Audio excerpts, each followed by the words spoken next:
My dad was so desperate for an heir, he actually kidnapped a fox to spend the night with him. Nobody expected that by morning, that fox had turned into a straight-up gorgeous woman. My dad dropped to his knees begging for mercy, but she wasn't even mad. She wanted this every single night. And just like that, my fox mom carried me for 9 months and brought me into this world. Years later, I was up on the mountain chopping wood when I spotted a giant python squeezing a little fox to death. I didn't even think twice. I hurled my blade straight at it and nailed it right in the head. The python thrashed around for a bit, then went still for good. The little fox barely made it out alive, but it was seriously hurt. I rushed it home and patched it up with some herbal medicine. Within a few days, the little guy was already running around. And after that, it just refused to leave my house. But I was just a broke orphan. I could barely feed myself, let alone a fox. I tried chasing it back into the woods a few times. But every night without fail, it'd show up at my door with wild berries, rabbits, or chickens in its mouth. That's when I got it. The fox was showing me it could take care of itself. It didn't need me to feed it. After that, I finally let it stay, and from then on, it never left my side. But the year I turned 18, the little fox just up and vanished one day. I waited until dark, and it still didn't come back.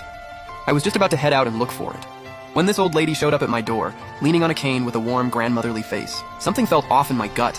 Nobody had come through the village in ages. I asked, "Ma'am, who's your granddaughter?" She cleared her throat and stared me down. A few years back, I left home and had my granddaughter watch the house. When I came back, she was gone.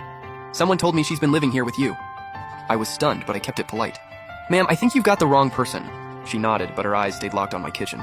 I turned around, and there was the little fox, crouched right there, wagging its tail at her with what looked like a grin on its face. The old lady took one look at the fox, then turned and walked away without saying a single word. That night, the fox curled up on my belly like always. But come morning, it was gone again. I got out of bed and found a little red pouch on the table with a lock of hair inside, wrapped up in red paper. I had no clue what it meant, so I took it over to the village chief. He took one look and busted out laughing. "Boy, some girl's got a crush on you. Take this to her family and ask for her hand. Now come on, who sent it?" I just stood there frozen. Was it the little fox that brought this back for me? But from that day on, the fox never showed up again, and my heart felt completely hollow. After that, all I did was eat, sleep, and comb the hills looking for it, but found absolutely nothing. I searched for over half a month and still came up empty. I was starting to lose all hope. Then one night, about 2 weeks later, I found another old lady crouched outside my door, sobbing. I went over and asked what was wrong. She snapped her head up, voice rough as gravel. "I'm looking for my grandson. He went missing. You've seen him, haven't you?" A chill shot down my spine. Last time it was a granddaughter, now it's a grandson.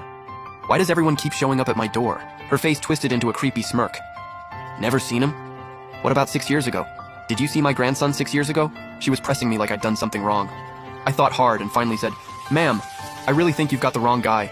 I don't know your grandson." She went dead silent and just stood there with that eerie grin.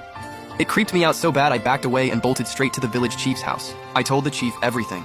His face went completely blank. He pointed behind me and said, "Is that who you're talking about?" I spun around, and there she was, standing right behind me without making a single sound. I dove behind the chief. He looked her over.